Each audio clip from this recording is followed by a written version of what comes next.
Close your eyes for a moment and imagine Manhattan completely silent, without the subterranean roar that now makes the city pulse. Now, open your eyes. It is the year 1900. New York is already one of the fastest-growing cities in the world. Skyscrapers are timidly beginning to appear on the horizon. Ships arrive laden with immigrants every day and the streets are overflowing. But there's something that still doesn't exist. Beneath our feet, there is nothing. No tunnel, no platform. No trains have crossed the city in minutes.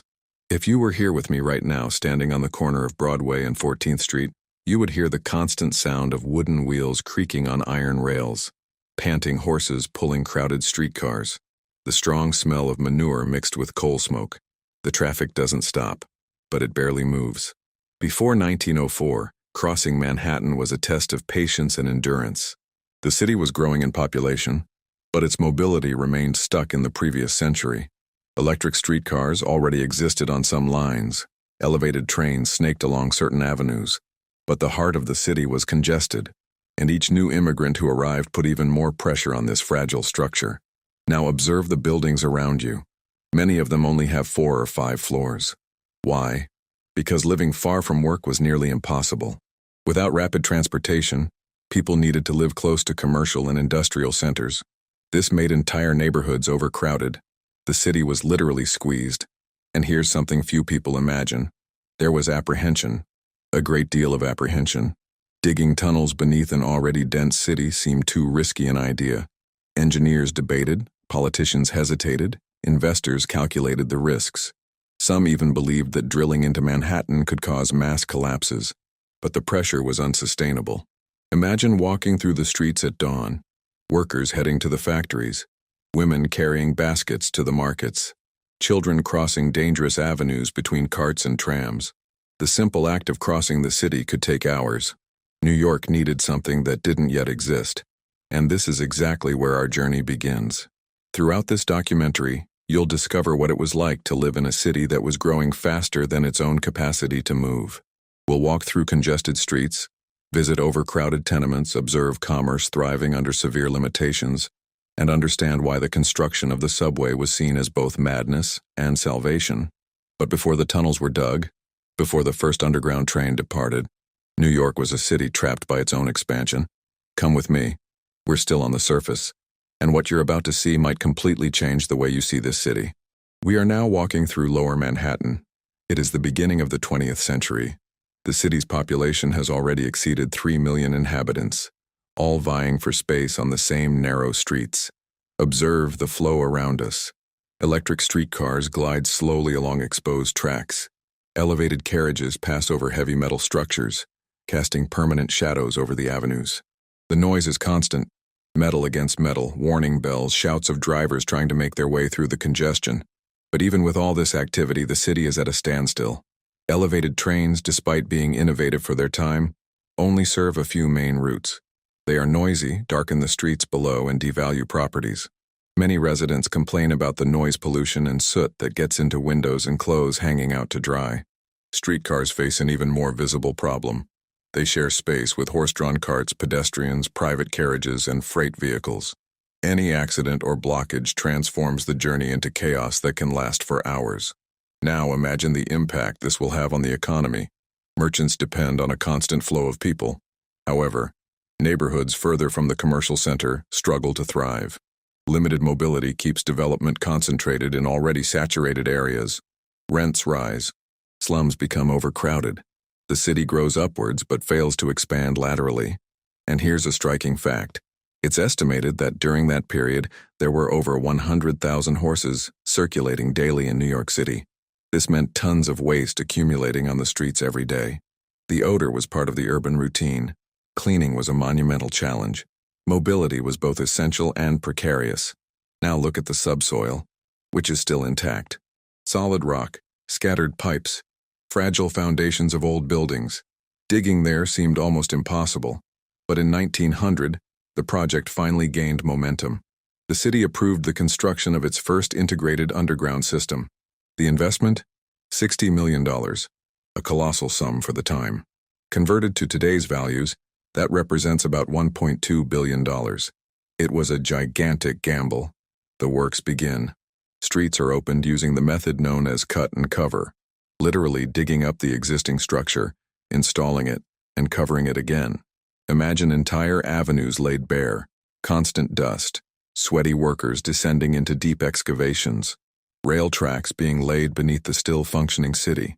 Businesses suffer during the construction. Some shopkeepers complain about the drop in sales. Traffic, already complicated, becomes even more difficult. But something bigger is at stake.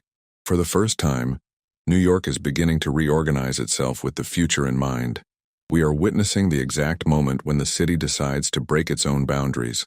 But we still need to understand how this affected ordinary people. What was it like to live during this period of transition?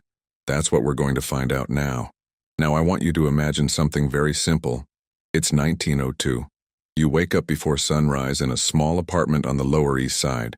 Space is cramped. Often 2 or 3 families share the same floor. The air is heavy, especially in summer. Ventilation is limited. Running water doesn't always reach every room. You get dressed quickly because time is precious. If you work in a factory in Lower Manhattan, every minute spent commuting can mean a delay in your paycheck. And there's no room for error. The commute can take an hour, sometimes more, depending on traffic. Now observe the scene. Workers walk in groups. Women carry bags to the markets. Children help their parents in small shops. The sound of elevated trains echoes above. The streets are alive, but also congested. Limited mobility shapes social life. Families rarely live far from work. Neighborhoods become gated communities, often organized by ethnic origin. Italians, Irish, Eastern European Jews. The city is vibrant, but segmented. Trade also reflects this dynamic. Small grocery stores, bakeries, tailors, and workshops thrive locally. Long commutes are impractical. Shopping close to home isn't just about convenience, it's a necessity. Now turn your attention to the subway construction. Men descend into tunnels partially lit by lanterns. The work is hard, dangerous, and manual. Pickaxes strike at rocks. Explosives are used cautiously. The risk of collapse is real. Still, thousands of workers press on, many of them immigrants who also depend on that job to survive. There is tension in the city. Some believe the project will bring prosperity. Others fear permanent damage, compromised buildings, and damaged streets. During the excavations, shops are hidden behind wooden fences. The noise is constant, but even amidst the chaos, hope emerges. Imagine hearing rumors that soon it will be possible to cross the city in minutes regardless of the weather, traffic, or the horses' fatigue. For many, this seemed almost unbelievable. The construction of the subway is beginning to change the way people think about distance. Neighborhoods that once seemed far away are suddenly becoming accessible. And with this possibility, something new is born: hope for social mobility. For the first time, living far from the city center would not mean economic isolation. We are on the cusp of a silent transformation, still underground, but poised to completely redefine the urban experience. And when the first train finally departs, nothing will ever be the same again. It is October 27th, 1904. After years of digging, dust, criticism, and anticipation, New York is finally ready. The crowd gathers near City Hall. Men in formal hats, women in long dresses, curious children trying to see through the adults. When the first train departs, something invisible happens. It's not just a train car that's moving. It is the very idea of the city that is changing. In just a few minutes, passengers cross distances that previously took almost an hour. No horses, no traffic jams, no dependence on road conditions. The feeling is one of absolute modernity. For many, it seems like the beginning of a new century, even if it has already begun on the calendar. Now, observe the immediate impact. More distant neighborhoods are beginning to attract residents. Harlem, for example, is developing more intensely. Areas previously considered remote are becoming accessible. The real estate market is reorganizing. New businesses are springing up around the stations. The city can finally breathe. The subway doesn't just transport people, it redistributes opportunities. Workers can live further from factories. Companies can hire beyond their immediate neighborhoods. Commerce expands. The urban pace accelerates. And what once seemed like a colossal financial risk, the $60 million invested in the project, equivalent today to about $1.2 billion, is beginning to reveal its true value. The system grows. Lines expand. Decades pass. What began as a solution to congestion became the city's backbone. Through economic crises, world wars, waves of migration, and cultural transformations, the subway remained operational, connecting millions daily. Today, when you hear the sound of a train arriving at the platform, you may not realize that you are standing on one of the boldest decisions in American urban history. But now you know. Before 1904, New York was intense, vibrant, and limited, stuck on the surface, dependent on horses and elevated railroads, concentrated in a few city blocks. After the subway, it became expansive, connected, vertical and horizontal at the same time. The subsoil freed the surface, and every time a train crosses Manhattan in a few minutes, it carries with it the echo of a city that one day had to decide whether it would have the courage to dig beneath itself. Now I ask you, what other city would you like to see before a historic transformation changes everything?